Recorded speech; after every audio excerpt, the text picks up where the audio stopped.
Já está. Boa noite, Estados Unidos. Boa noite, Brasil. Boa noite a todos os brasileiros ao redor do mundo. É com muita alegria que estamos aqui hoje com o nosso irmão Wilber Golden. Ele foi serventuário da Justiça por 87 anos, quero dizer, 37 anos, aposentado, formado em História, pós-graduado em Administração Pública, mestre em Teologia, pastor há 32 anos, escritor, palestrante, triatleta, ele nada, corre e dá bicicleta ao mesmo tempo. Casado há 38 anos, pai de 3 filhas, avô de 4 netos, uma família maravilhosa. Eu conheço o amigo Wilber desde 1993. Tivemos um contato muito rápido quando eu fui pregar na primeira Igreja Batista de Brasília, no Núcleo Bandeirantes. Uhum. E ele é pastor também no Núcleo Bandeirantes, era bem jovem como eu naquela época. Depois, em 2001, 2002, nós fizemos o Decol Brasil, o primeiro Decol Brasil, e o Wilber deu todo o apoio, fez parte, ajudando na liderança. Enfim, é com muita alegria, Wilber, que nós vamos falar hoje sobre Brasil, Bíblia e política. Só tema maravilhoso, né? Primeiramente, boa noite, meu querido Josimar Salum. É um prazer falar com o irmão. Sei que o pastor Darcy, meu sogro, ele falou assim, manda um abraço para o Josimar, porque ele é muito ouvido na América. Ele morou um tempo aí, né, também? Meu querido. Então, América, África, Brasil, que maravilha estarmos juntos, né? Estamos juntos pelo reino, juntos por nossa pátria, juntos por causa do evangelho, aquele que nos inspira, que nos move, que nos dá alegria e que nos dá otimismo. Esperança! Exatamente. Apesar das pessoas falarem, nós estamos em crise, o país passa pandemia, não sei o que lá, por exemplo, de racismo, não sei o que. Apesar de tudo isso, eu tenho uma filha que está com Covid, eu tenho uma filha de 33 anos. Apesar de tudo isso, nós cremos num Deus que está acima de Covid, acima de governos, um Deus poderoso que ele coloca as mãos dele e traz paz, alegria e esperança ao nosso coração. Há 3 meses, 4 meses atrás, Deus estava sentado no seu trono, assim. Eu estou imaginando, né? Mas mais ou menos assim, tranquilo, vendo as situações na terra, cuidando dos países, curando, salvando, libertando, derramando alguns juízos. Aí veio a Covid. Ele já tinha consciência disso. A situação piorou em muitos lugares, a situação piorou na América bastante, no Brasil, enfim, todo mundo.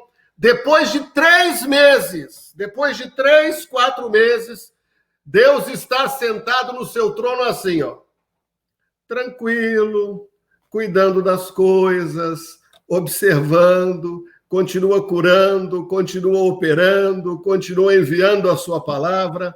Há um texto que diz a palavra de Deus enviou a sua palavra e sarou a querida Golden, a menina. Deus enviou a sua palavra e a curou. Deus enviou a sua palavra e sarou o Brasil. Deus enviou a sua palavra e sarou a América. Deus enviou a sua palavra e sarou a África. Deus enviou a sua palavra. Aleluia. E a sua palavra é essa, amado. Quão suaves são sobre os montes os pés dos que anunciam boas novas, que faz ouvir a paz, que faz ouvir a salvação, que diz a Sião, o teu Deus reina. Para nós falarmos de política, de governos, nós não podemos deixar de começar com esta grande verdade. Quem reina sobre o universo é Jesus Cristo. Quem reina é o Senhor. Ele é que é soberano. Tua é a glória, a grandeza, o poder, a majestade, o reino. Tudo pertence ao nosso Deus. O nosso Senhor, nesta tarde, no início de noite aí, no Brasil e em vários lugares da terra, o Senhor passa bem, viu? Ele passa muito bem, ele tem estado bem. Eu falei da minha filha que está com Covid, ela tem 33 anos, é a minha filha do meio, e é bom falar sobre isso, que ela pegou o Covid. Na nossa igreja tinha um casal de pastores com filho, o líder do louvor, minha filha, algumas pessoas com Covid. A gente respeita muito a dor de pessoas que perderam pessoas, a gente respeita muito a dor. Quero deixar bem claro isso antes de eu falar o que eu vou falar. Porém, nós não podemos deixar de falar daquilo que nos traz esperança. Quero trazer à memória o que me pode dar esperança, disse Jeremias. Exatamente. Então, a minha filha, ela está maravilhosamente bem, sem nenhum sintoma. Já passou o período crítico, já está com quase 3 semanas. Os pastores da nossa igreja, todos passaram, todos bem. Outras pessoas da nossa igreja, todos, 100%, nada tiveram, nada, saíram bem. Então, a minha filha gravou um vídeo no Instagram contando da experiência dela, que ela saiu bem. Ela falou assim, eu fiquei com dó do Covid quando entrou em mim. Aí brincou assim, né? Ixi, tanta gente com mimimi. Que falta de respeito pelas pessoas que estão doentes. Meu Deus do céu.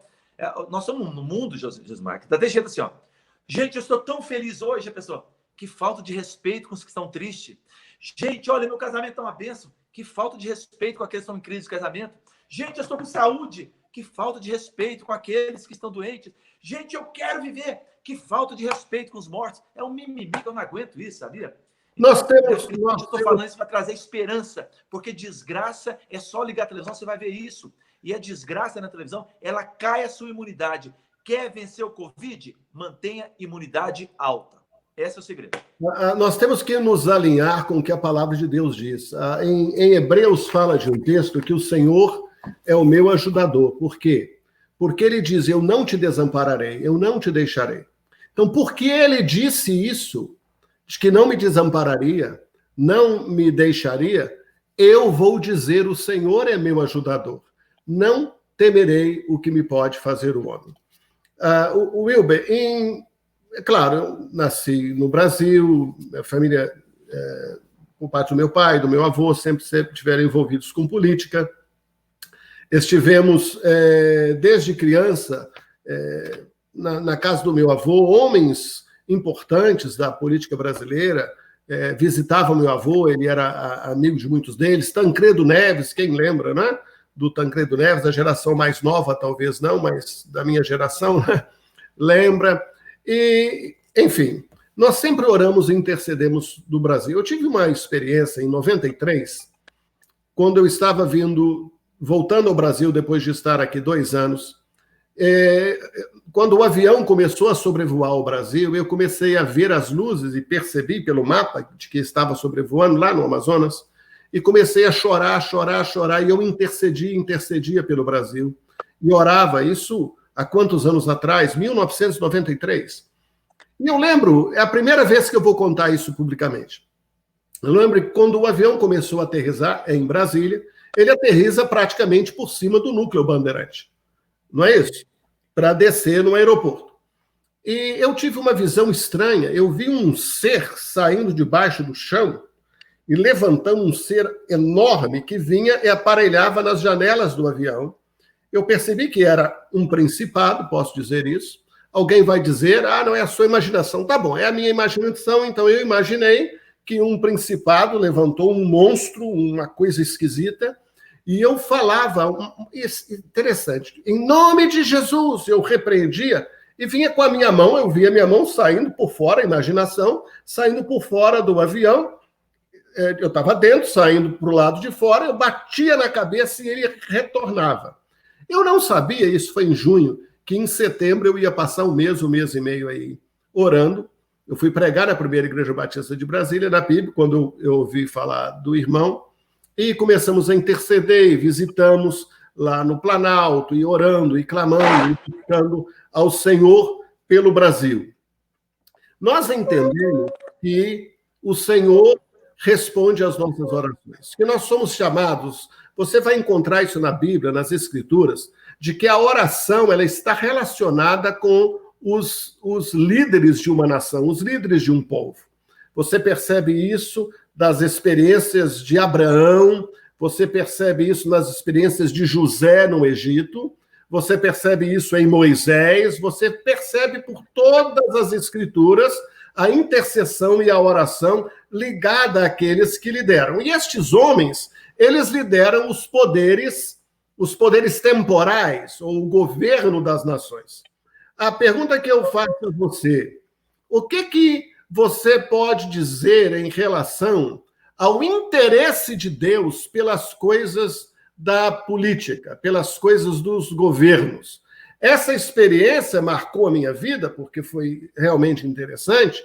Eu nem sabia que meses depois, 2, 3 meses depois, eu estaria em Brasília, no centro do poder do país. E foi a primeira experiência que eu tive de intercessão intensa pela nação brasileira, clamando ao Senhor desde aquela época que trouxesse justiça, vencesse a corrupção, porque entendemos que a justiça exalta as nações, mas a corrupção é a vergonha dos povos. Obrigado, pastor. Tem uma das coisas mais tristes que eu vejo no meio do evangélico. Graças a Deus, isso não é unanimidade, mas uma parte boa do meio evangélico fala assim: pastor, não mistura política com Deus. Pastor, vai pregar a palavra, esqueça a política. Por causa disso, por causa dessa, eu não sei se é covardia, esse medo de posicionar, muitas coisas ruins aconteceram no mundo. Então, antes de eu falar do nosso mundo hoje, vamos voltar no Velho Testamento lá, por exemplo. Olha a importância de José, né, ocupar aquele cargo de governador para saciar a fome, não apenas do Egito, mas de todo aquele mundo ali, inclusive da sua própria família. Quantas vezes nós vemos Deus ungindo, fazendo com que um profeta fosse lá, ungir um rei, e aquele profeta tivesse acesso, tivesse a direção, envolvendo no governo daquele rei, para que a nação pudesse ser uma bênção. Então, isso é uma coisa muito triste. Eu ouvi uma frase esses dias, mais ou menos assim: eu tenho que me posicionar hoje para que amanhã eu possa continuar tendo liberdade de falar de Jesus. Porque senão eles vão nos calando pouco a pouco. Vão nos calando pouco a pouco.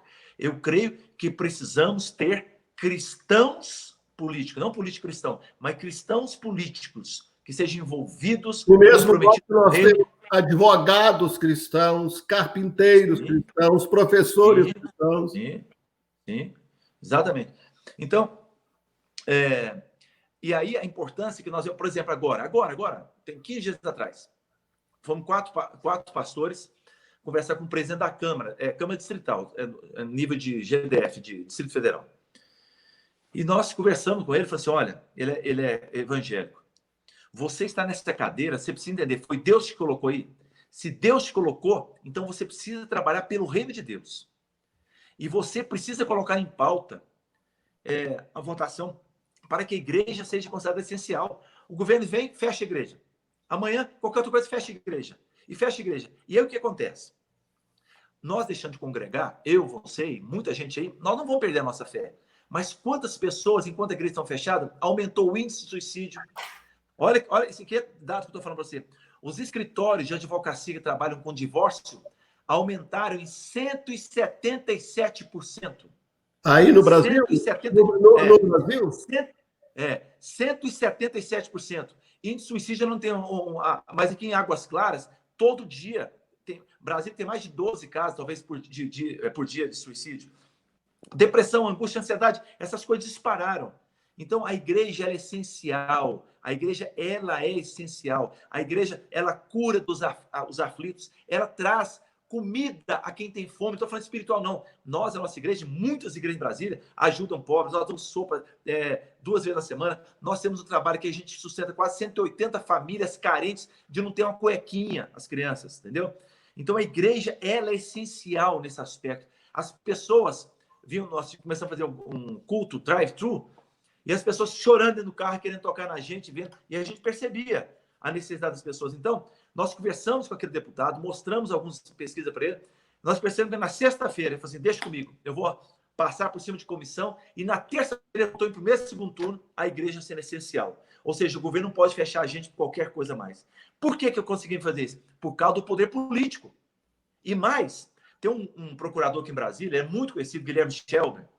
Meu amigo, assim, gente, fantástico. um homem tremendo, meu amigo também.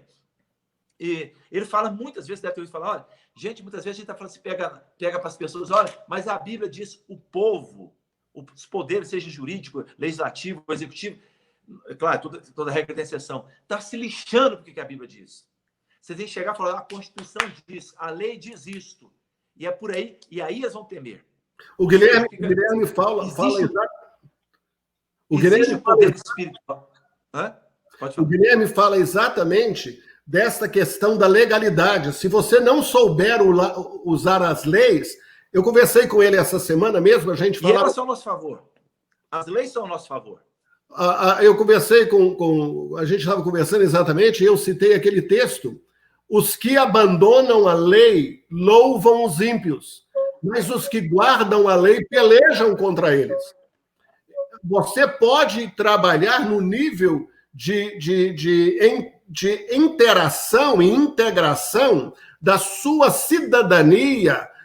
Nós anunciamos sobre a cidadania, nós temos dupla cidadania, a cidadania do céu e a cidadania do país onde você é cidadão, Brasil, Estados Unidos, qualquer que seja. Se nós não usarmos a nossa cidadania para exercer os nossos direitos, o que você disse é verdade, vamos ser calados. Nós enfrentamos aqui no Estado, no país, tudo bem. Os pastores no início me perguntaram aqui nos Estados Unidos, o que nós vamos fazer? Porque a lei diz que é para fechar as igrejas. Eu disse, vocês devem obedecer, nós devemos ouvir as autoridades, mas temos que ficar atentos. Aí nós vimos loja que vende maconha aqui nos estados de Massachusetts é essencial. Venda de bebida alcoólica essencial. E a igreja não é essencial? O governador libera agora com 40%, por pressão nossa, porque nós fizemos pressão também aqui no estado, junto com o Instituto da Família de Massachusetts, que é uma organização que nos representa, escrevemos, 500 pastores assinaram para o governador, ele libera com 40%. Você não acredita que na cidade de Somerville o prefeito falou que não podia abrir? O que nós vamos fazer? Manda uma carta para o prefeito e se ele não ouve, vamos para a justiça. Você acha que isso não é ser muito agressivo? Ser rebelde em relação às autoridades, Wilber? Pois não, de jeito nenhum. A autoridade que vai contra a igreja que vai contra os valores de Deus, não é rebeldia, não. Vou invocar Pedro aqui agora. Mais importa obedecer a Deus que aos homens. Ponto final. Chega um ponto que não vai dar para a gente continuar. Mas, olha, só para dar continuidade. Então, quando a gente age de acordo com o que a lei diz, nós temos muita coisa a nosso favor, a igreja vai prevalecer. Aqui no Brasil, principalmente, quando que foi a gente colocar na nossa garganta ideologia de gênero, escola com partido, totalmente... O Shelby fala muito sobre a cultura marxista, né? Essa ditadura marxista essa doutrinação que foi feita anos e anos nas universidades, nas escolas até de segundo grau.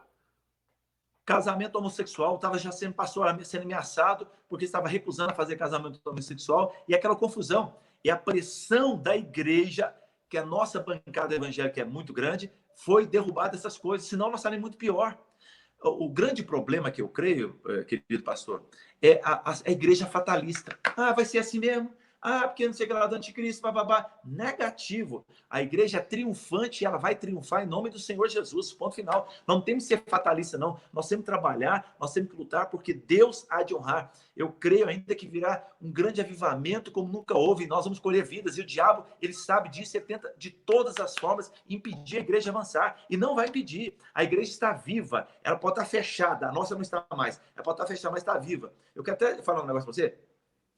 Aqui no Brasil também, loteria esportiva, não sei como é que eles fazem, mas aqui o cara paga a conta, paga tudo lotado, banco aberto, shopping, lojas abertas, supermercado, e o brasileiro tem muito negócio de ficar pertinho do outro. Nos Estados Unidos a pessoa naturalmente tem a distância, né? O cara depende do seu ombro aqui, lotado, e a igreja fechada. Nós fomos conversar com o governador sobre isso. E aí o que acontece? Nós abrimos, no primeiro dia que abriu, na nossa igreja, durante 2 dias, 4 equipes da Rede Globo foram lá. 4 equipes da Rede Globo.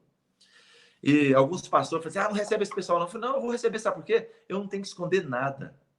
A igreja, nós somos triunfantes e nós somos exemplo em tudo na sociedade. A nossa igreja, particularmente, muitas são, você vai falar da nossa igreja, a nossa igreja, ela tem coisas que lugar nenhum, nem as órgãos do governo. Aliás, até eu fui fazer uma visita no hospital, nem no hospital que eu fui tem tanto cuidado como nós temos com o nosso povo. Exemplo, nossa igreja, nossos cultos. Primeiro, nós temos um aplicativo, as pessoas fazem inscrição para entrar no culto, para não ter aquela lotação. Aqui no Brasil, você precisa de 1,5 metro na lateral e uma fileira de espaço. Então, as nossas reuniões têm mais ou menos 30% do que cabia antes, para respeitar. Chega na porta, você tem um tapete o tempo todo com água sanitária para higienizar os pés. Você tem termômetro infravermelho. Você tem todo mundo com máscara. Tem gel o tempo todo. As cadeiras separadas. Tudo organizado, que em lugar nenhum tem. Tanto é que a Rede Globo, a ideologia, as pessoas trabalham, até são pessoas boas, tem muita gente boa, mas a ideologia dela é terrível, o editorial dela é vagabundo, né? Então, essa emissora foi 4 vezes lá, não tiveram nada para falar. E chegaram a perguntar na porta para umas 2 pessoas lá, e foi no ar. Você não acha perigoso estar nesse lugar? Olha que pergunta. Você sente segura estar nesse lugar? Gente, tem que perguntar se eu me sinto seguro na loteria esportiva, no gerente. E eu disse uma coisa lá ao secretário do governo, e repito aqui, a igreja, além de todas essas coisas que eu disse, é um lugar tão seguro porque é o único povo que o líder tem, eu ia falar controle, mas a palavra controle vão torcer ela, mas ele tem acesso às pessoas de maneira pacífica. Exemplo, qual é o controle que um gerente tem sobre os correntistas do banco? 0. Qual é o controle que um gerente do supermercado tem das pessoas que entrar no mercado? 0. Não tem interação, na verdade. O pastor conhece o pai, a mãe, o filho, a filha, o tio, vai na casa, sabe tudo. A ovelha ouve a voz do seu pastor. A ovelha ouve. Você fala, gente, olha, é para sentar assim, assim, assim. O povo pacificamente obedece. Então, a igreja não é um lugar perigoso. O lugar perigoso, se existe perigo aí, em outros lugares, de outras formas. O pastor Marcos Aurélio Nogueira, da nossa igreja em Boston, ele fala o seguinte, porque é de Somerville, né, onde nós tivemos essa questão com o prefeito da cidade. E será que o prefeito da cidade tem mais cuidado, mais preocupação com as ovelhas de Jesus que estão na igreja do que o pastor? Eu não creio nisso. Nós temos nossos pais na igreja, nós temos nossos filhos na igreja, nós temos nossas pessoas queridas que a gente ama. Claro que é uma coisa assim. E pior é isso, não, pastor. Eu não sei se nos Estados Unidos a realidade de vocês econômica é diferente, mas aqui, estou falando de Brasília, imagina o Nordeste, que é um lugar mais pobre. Estou falando de Brasília. Aqui em Brasília, tem pastores mais na periferia, igrejas menores, com menor poder aquisitivo, que fecharam muitas igrejas de Brasília, que elas não serão abertas mais. Porque eram lojas e tudo mais, tiveram que devolver o aluguel. Muitos ficaram devendo. Tem pastores em Brasília que estão recebendo cesta básica. Cesta básica. Então, graças a Deus não é meu caso, graças a Deus é o caso de muitas igrejas, tanto é que muitas lives que eu faço, eu falo, olha, se a sua igreja é menor número de pessoas, e seu pastor talvez não tenha nem condição de fazer uma live no YouTube que precisa de 1000 seguidores, vá lá, procure ele, entrega seu dízimo lá, sabe? Não vão deixar as igrejas fechar, não. E nós, os pastores das grandes igrejas de Brasília, nós estamos reivindicando junto ao governo para que se abram as igrejas menores também. Porque eu não sei se você sabe, aqui em Brasília, somente igrejas acima de 200 lugares foram abertas. As menores não puderam ser abertas. Michel, que realidade que é aí em Picos, no Piauí? Que realidade é esta? Conta para nós. Não entendi, pastor. É um comentário que nós tivemos. Eu estou interagindo. Wilber, a nossa visão, quando nós levamos o primeiro Decol para o Brasil, era preparar os nossos jovens, uma nova geração de jovens, adolescentes, jovens, para que pudessem governar o país. Se nós não ensinarmos os nossos jovens a se interessarem nas coisas do governo, da política, eles nunca se interessarão. Nós temos em Brasília, eu conheço um pouco as cidades do entorno, não é isso? Elas são cidades em que nós vivenciamos também muita miséria, muita. Nós socorremos agora, e ainda temos socorrido, aí o Sol Nascente, a região aí do Sol Nascente. Nós vemos que se os nossos jovens foram treinados e forem... isso que você citou de José, e esses princípios todos que nós encontramos no Antigo Testamento, nós vemos Daniel. Daniel era um jovem que foi levado para a Babilônia, que tinha princípios. Esther. E tantos outros. Isaías, que era profeta e assistia no palácio. Você crê que este seja o caminho de educar os nossos jovens a se interessar pelas coisas políticas? E a segunda coisa é que eu vi, por exemplo, professores do Brasil, até amigos, pastores até, infelizmente, que dizem que o Brasil não tem jeito, que isso aí não tem mais cura, que isso aí é tão difícil, que a corrupção é tão grande. E eles exercem influência sobre esses jovens. E eu fico perguntando, se você já disse que o Brasil não tem jeito, para que esse jovem que está estudando aí na sua classe da universidade vai se formar, se ele não crê nisso? Absurdo, isso é absurdo. Essa pessoa... querido, deixa eu dizer uma coisa. O grande problema do Brasil, que para mim sobra nos Estados Unidos, é falta de patriotismo, amor à pátria. Não adianta a gente querer amar a Deus se a gente não ama a pátria. Se a gente não ama a pátria, a gente não trabalha por ela. Eu tive um contato com o presidente da República na casa dele, vou ter outra semana. A coisa que eu quero perguntar para o presidente, eu falei a primeira vez para ele, falando, não quero te pedir nada, não vou pedir nada. Mas eu quero fazer como eu posso ajudar minha pátria, como eu posso ajudar meu Brasil.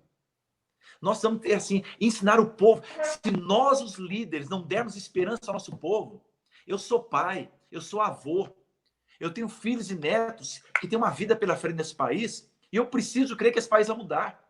Eu quero dizer que eu sou contrário a essas pessoas. Até, olha, no ano 2020, coisa mais comum, e uma mentira dita muitas vezes, ela acaba, entre aspas, virando uma verdade. Nunca virá verdade, mas na cabeça das pessoas vira a verdade. Então fala, o ano 2020 acabou. O governo, todos os governos já foi para o saco. E fica uma verdade. Deixa eu dizer uma coisa para você. O ano 2020 não acabou. E nem digo para vocês que o ano 2020 vai ser uma desgraça. Não vai ser. Deus é capaz de mudar. Deus é capaz de transformar. O pior ano das nossas vidas pode tornar o melhor ano das nossas vidas. Nós temos que parar com essa conversa. Meu Deus do céu, me irrita essas pessoas, principalmente pessoas da ideologia de esquerda, alguns pastores dessa linha, começa a passar essa ideia para as pessoas, aperta o cinto, as coisas vão piorar. Meu Deus do céu, nós não podemos, igual você já citou, precisamos trazer aquilo que nos traz esperança. Dessa esperança já está a mídia fazendo todos os dias. Nós não podemos ser assim. O Brasil tem jeito, vai ter jeito. Por que pode falar? Eu vi um gráfico esses dias mostrando um globo terrestre e uma projeção para o ano 2026. E nessa projeção mostrava a contribuição de cada país do globo terrestre para a alimentação da fome no mundo, que hoje é muito grande. E aí, pega país do primeiro mundo lá, tal. Esse país aqui vai contribuir com 15%, aquele com 12%, aquele com 19%. Quando chega no Brasil, eu vi essa expectativa, 41%. É o país que mais vai contribuir. Como um país que vai matar a fome do mundo não vai dar certo? Não vai dar certo enquanto nós tivermos essa mentalidade mesquinha, essa mentalidade daqueles espias que foram espiar a terra e voltaram com a síndrome do gafanhoto. Me sinto como um gafanhoto. Eles são grandes, nós somos pequenos. Eles são fortes, nós somos fracos. O dia que nós não pararmos isso, o Brasil tem jeito sim, vai dar certo em todos os aspectos. Espiritualmente falando, economicamente falando e politicamente falando. É difícil? É. Mas alguém pode me dizer que Josué foi fácil conquistar a terra prometida? Porque Deus estava com ele? Deus ungiu? Foi fácil? Não. Tanto é que do versículo 6 ao versículo 9 do capítulo 1 de Josué, 3 vezes Deus fala a mesma coisa. Ser forte e corajoso. Ser forte e corajoso. Ser forte e corajoso. Ou Deus é muito repetitivo, Hoje sabia que isso era uma coisa importante para impregnar em nossa mente. Seja forte, corajoso, seja forte. Se não for forte, corajoso, já era. A gente precisa... quando o Senhor fala lá, inculcar nos nossos filhos, é fazer quase uma lavagem cerebral, e ministra nos seus filhos, até eles entenderem que essa é a verdade de Deus. Então, é isso que a Bíblia fala, é inculcar a verdade, é inculcar essa palavra que pode mudar o Brasil. Senão, querido, eu sou aposentado do tribunal e me aposentei muito bem, graças a Deus. Eu tenho um salário altíssimo, graças a Deus, integralmente. Não tem nada que me segura no Brasil. Eu e minha esposa somos aposentados, dois, como servidor público. Nós podemos morar em qualquer lugar do mundo, nós recebemos um salário integral, podemos viver em qualquer lugar do mundo bem. Eu estou no Brasil. Outras pessoas estão fora do Brasil, glória a Deus por elas. E cada um tem o seu chamado, e amém. E é necessário que as pessoas sejam fazendo submissão. Estou falando, eu estou no Brasil, porque eu sinto que Deus me quer nesse lugar. Então, se eu for pensar com as pessoas, eu pego minha mala e vou embora. Meu Deus do céu, a gente não pode pensar isso. E mais uma coisinha, pastor, se eu estiver falando muito, me corta aí. Por favor. Pegando aquele assunto que você falou, olha, qual era mais importante, a unção? O mesmo sacerdote, por exemplo, Samuel, ou qualquer outro sacerdote, a mesma unção que ungia um rei, se ungia um profeta, um sacerdote. Era a mesma forma. Tanto o sacerdote precisava ter a unção de Deus, quanto o rei. As duas coisas. Como é que nós vamos santificar o ministério chamado e vamos demonizar o que vai ganhar dinheiro, o que vai ser político?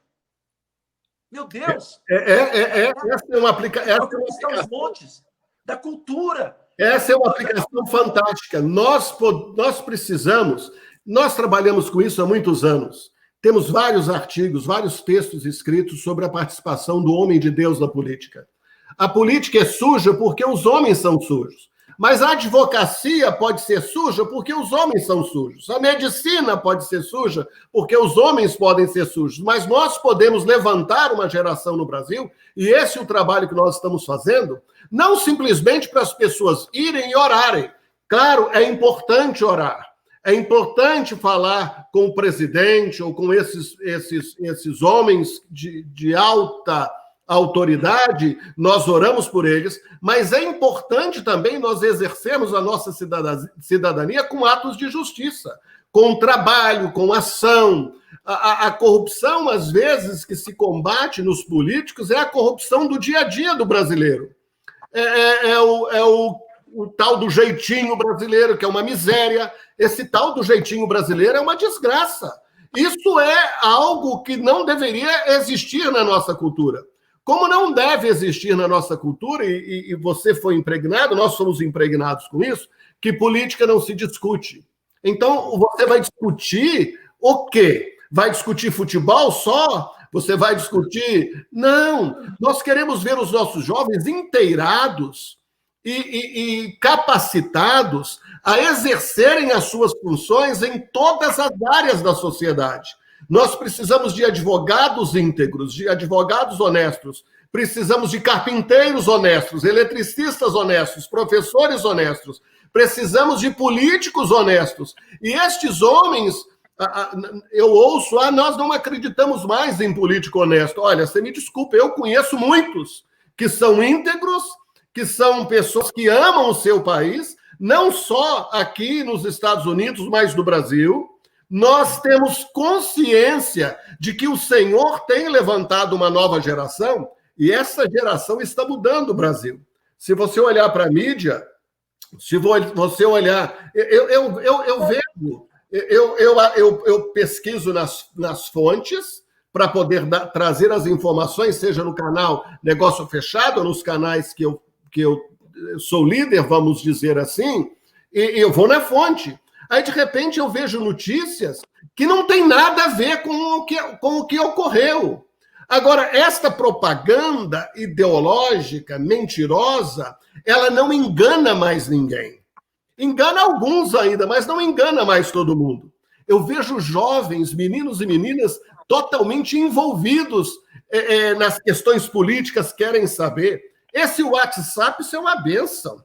Essa mídia social é uma bênção. A coisa acontece lá, como aconteceu ontem ou anteontem, que o presidente inaugurou lá em Juazeiro, não sei se você viu, o presidente Jair Bolsonaro, obras de anos que não se concluíam.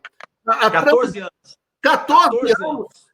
A Transnorte, 14 anos. A água que já podia ter chegando lá, ele é fantástico. Eu conheço o presidente, como você conhece, e uma das coisas que eu fiquei maravilhado quando conheci o presidente foi a simplicidade dele. Ele é um homem muito, mas muito simples.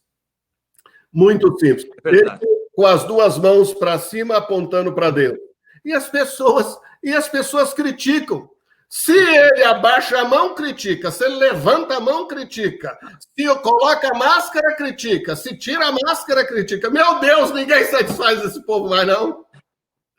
Um dia, durante uma semana, foi 3 vezes em igrejas diferentes. A imprensa criticou que o presidente só fica orando, não faz mais nada. O Lula vivia bêbado, ninguém falava nada. Agora o presidente vai orar, o povo vai achar ruim.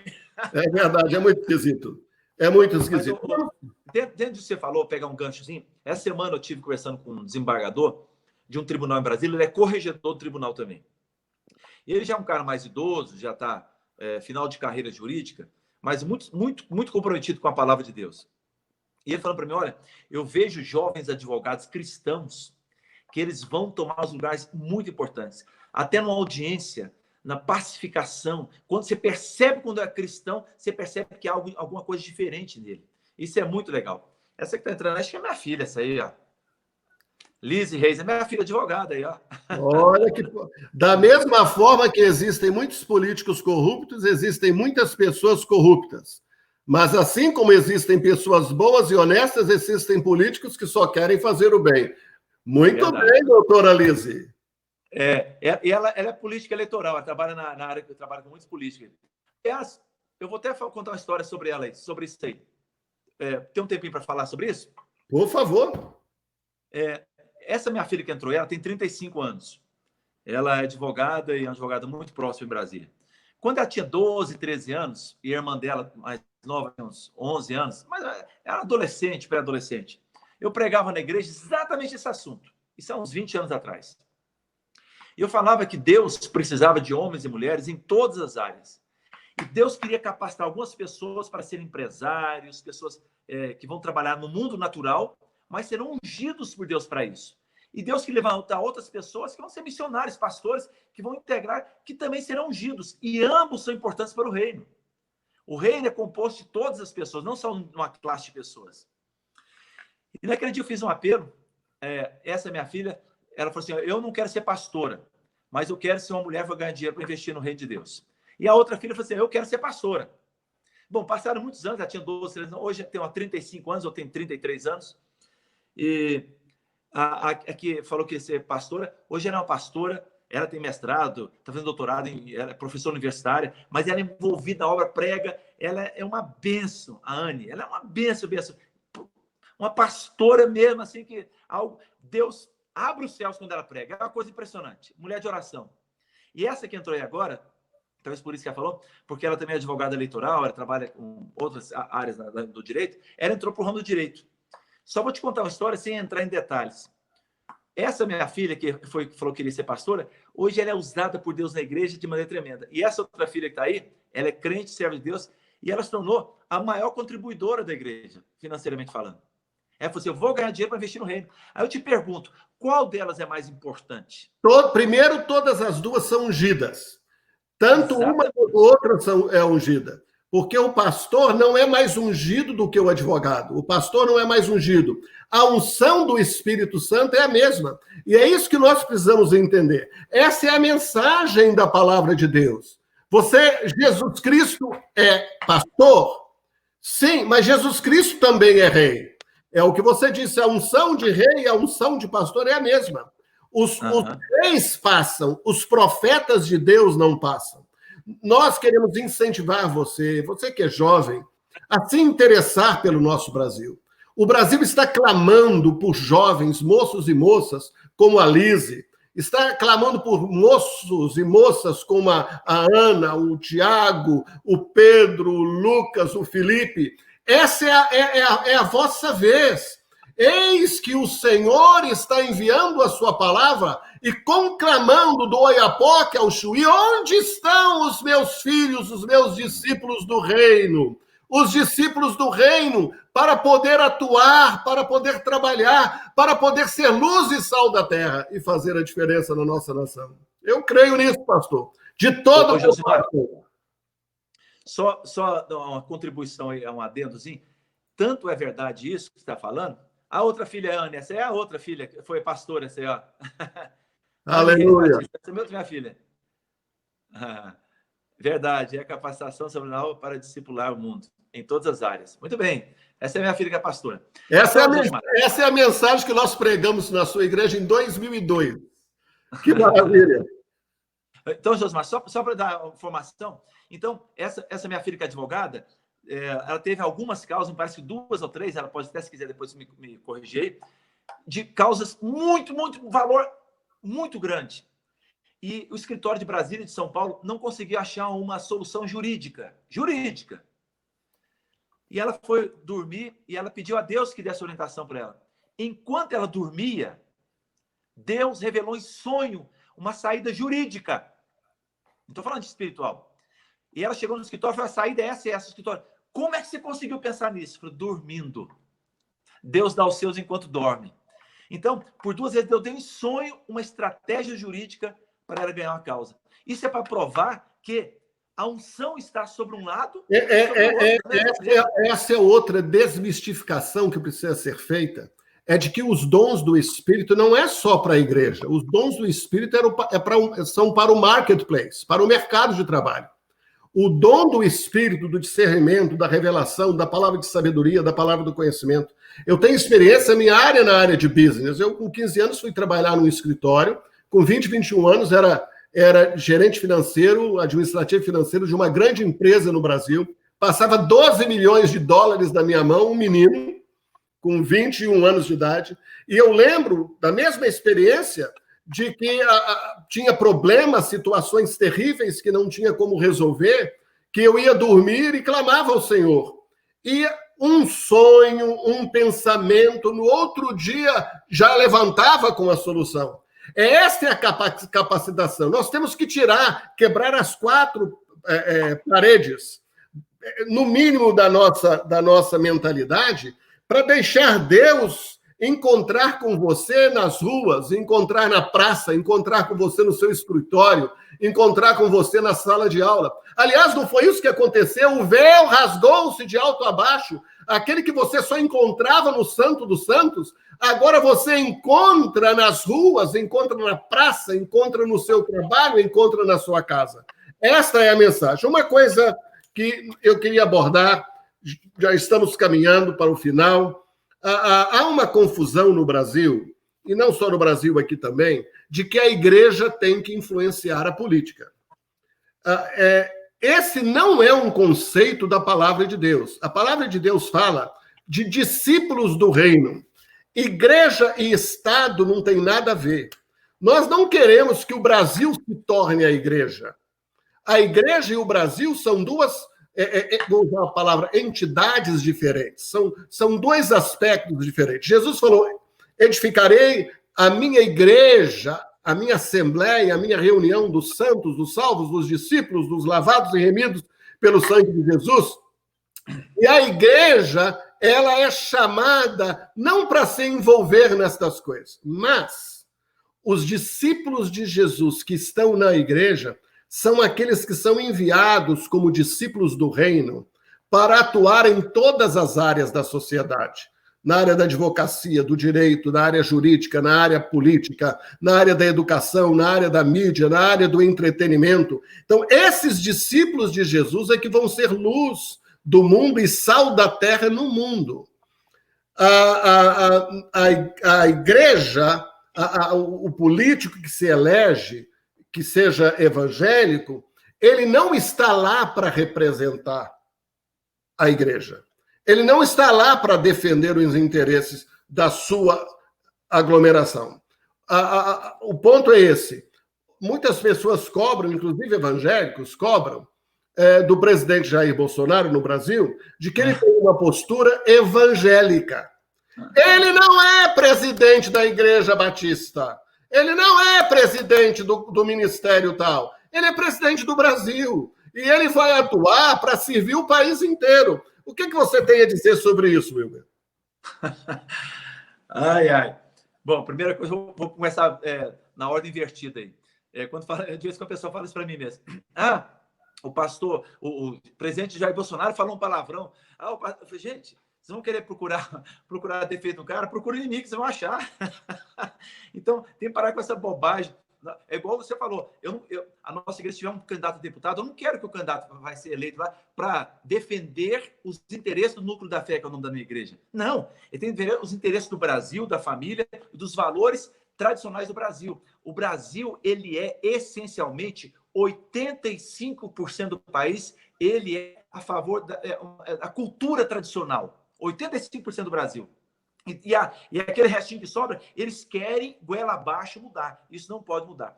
Eu vou falar um ponto aqui. Esse ponto eu sei que ele é melindroso, que nem todo mundo concorda comigo, mas eu gosto muito de história. Aliás, eu sou formado em história. No ano 300 e pouco, quando Constantino se converteu no Império Romano, até então, principalmente quando a gente pensa em Nero, eu estava estudando esse dia sobre Nero, eu não sabia de tanta coisa que ele fez, não. A primeira coisa, ele era homossexual declaradamente e ele fazia questão de mostrar para chocar a sociedade. Ele chegou a castrar uma criança, fez toda a cerimônia de casamento, castrou um menino para depois o menino poder vir com ele. É um louco. Ele matou os cristãos com piche, matava cristão com óleo, pregava pele de animais para os cachorros matarem. Enfim, coisa horrorosa. E depois daquele período tão negro, aí vem Constantino, ele teve uma experiência com Deus lá, antes de uma guerra e tal, e Deus abençoou a vida dele, ele põe os cruzes, o escudo, etc. Tal. Constantino converteu no ano 300 e pouco, 313, parece. O que acontece? Muita gente fala, ali ligou igreja e Estado, e a igreja se prostituiu, babá. Uma coisa que a gente precisa entender não defendo, aliás, o Brasil é bem claro, o Estado é laico. Ou seja, o Estado não tem religião e nem deve ter. Sou 100% a favor. Mas quando a gente pensa em Constantino, não há dúvida que após Constantino, a igreja no mundo nunca mais foi a mesma. Quando Constantino converteu, ele deu liberdade para a igreja crescer. Ele deu liberdade para os cristãos se manifestarem, que era escondido, não podia falar nada. E agora eles podiam falar que até o grande imperador, ele era um cristão. Alguém fala, me converteu de boca para fora. Não, então, não vem ao caso a gente julgar se ele foi convertido de boca para fora. Eu estou dizendo que a igreja, que era poucas pessoas, milhões de pessoas passaram a ser cristãs a partir daquele momento. O Império, ele construiu templos em vários lugares do Império Romano, que ele era muito grande. E a igreja teve condições de expandir. Nunca mais a igreja voltou a ser perseguida e pequena como naquela época. Então, estou contando essa história aqui de Constantino, que eu sei que quando a gente não estou entrando em detalhe de Estado e igreja, e nem se Constantino converteu ou se foi conveniência. Não estou falando. Eu estou falando que a partir da posição dele como líder, a igreja teve espaço para poder crescer e cresceu e explodiu no mundo inteiro. Então, o que eu quero dizer é o seguinte, quando nós temos pessoas no papel-chave, sabe, a igreja é abençoada, o povo de Deus é abençoado, Deus é glorificado, é onde entra. Feliz é a nação cujo Deus é o Senhor. Então, eu creio que todos nós, é uma coisa que tem entrado na cultura, na nossa igreja ultimamente. Quando eu falo nossa igreja, estou falando minha igreja de paz pessoal. Na nossa igreja, a igreja mundial, graças a Deus, é uma cultura que nós precisamos ter juízes, delegados, funcionários, advogados, como citou, médicos, pessoas em todas as áreas, presidente da República. Como é maravilhoso. Ele não vai governar para os crentes, mas ele vai governar com princípios, valores que a gente pode ficar tranquilo. O Estado é laico. Mas o presidente pode exercer a sua fé. E ele pode tomar decisões baseadas na sua fé. Falando de cultura e leis, nós sabemos que o Brasil, nos últimos 30 anos, sofreu uma mudança cultural absurda. E não foi para melhor. Infelizmente, a presença dos evangélicos não foi capaz de mudar ainda esta onda de imoralização, de sodomização, e etc. Nós amamos a todas as pessoas, amamos os pecadores, porque nós fomos amados sendo nós ainda pecadores. Como é que não amaríamos os pecadores?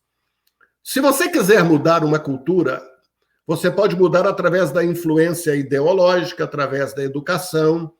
São várias áreas do entretenimento, não tem área mais interessante. Por exemplo, Existem jogadores de futebol, existem artistas que são mais influentes na nação do que a maioria dos pastores.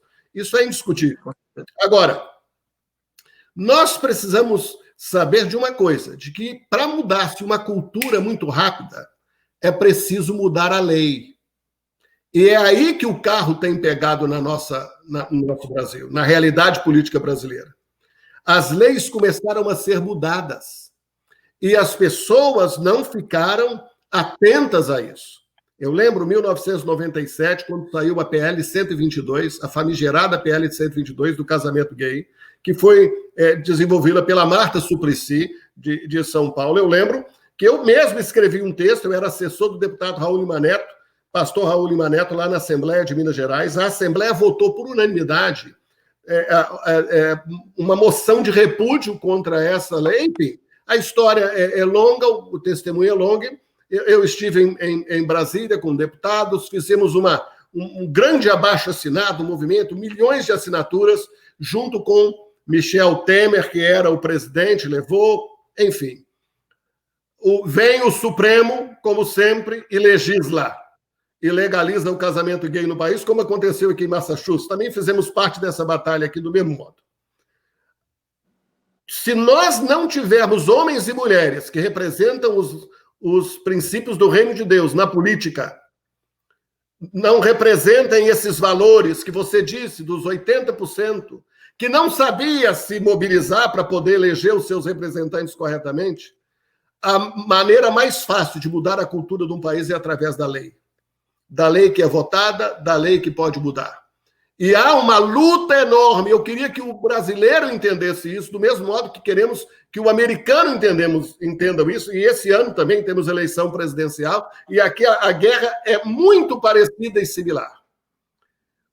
Por que você acha que nós precisamos de homens de Deus e mulheres de Deus comprometidos no meio da política? Se isso é bíblico mesmo. Eu falei para o presidente da Câmara, aqui, a distrital, eu falei assim, olha, lembra de Esther? Ela corria até risco de vida, mas ela falou assim, quem sabe foi para esse tempo que Deus me colocou aqui. Né? Então, pessoas certas no lugar certo é uma bênção para o reino. Eu só faço um adendozinho, pastor, que eu creio que a esquerda entendeu primeiro, pelo menos agiu primeiro. Eu creio que a cultura ela começa muito. A Bíblia diz que a fé vem pelo ouvir e ouvir a palavra de Deus. Então a cultura usa muito duas coisas: o ensino, a escola, a educação. Tanto é que o marxismo entrou nas escolas. Quantos jovens que eram crentes fiéis até entrar na universidade saem de lá pervertidos, saem de lá ateus e outras coisas mais. Infelizmente, porque conseguem fazer a cabeça daquelas pessoas. O ensino está na mão disso, a igreja precisa tomar isso de volta. A outra coisa que a igreja precisa, nós estamos atentos, inclusive hoje no Brasil foi preso um jornalista aqui muito bom, chama Oswaldo. Ele foi preso porque Oswaldo Eustáquio? Isso, foi preso hoje. Ele estava esperando, né, coitado? Foi preso hoje. Então, esse Oswaldo sempre com a gente. Por causa da fake news. É só Jesus mesmo para ter misericórdia, né? Pois é. E aí o que acontece? Esse Oswaldo esteve aqui com a gente há uns 15 dias atrás, mais ou menos, e a ideia nossa é todas as igrejas aqui envolvidas com a gente em Brasília, nós mandamos 2, 3, 4, 5 jornalistas, membros da nossa igreja, para participar com ele. O que é preciso fazer? A imprensa toda, a mídia no Brasil, a realidade dos Estados Unidos eu não sei, mas a mídia no Brasil, 80%, 90% dela é totalmente esquerdizada. Aqui é a mesma coisa. Os nossos jornalistas possam ter uma ideia, a gente começar a formular blogs, a gente começar a entrar na mídia, a gente começar a trabalhar com a palavra de Deus, em contraponto a essas coisas tão horríveis que vem acontecendo. Vocês estão sobre leis. Por exemplo, a cultura no Brasil aqui, por exemplo, eles pularam dessa altura quando a lei Rouanet foi cortada, né? Muita gente mamava nessa lei e outras leis. A lei de incentivo fiscal, né? A lei de incentivo fiscal, acho que você sabe, talvez a pessoa não sabe.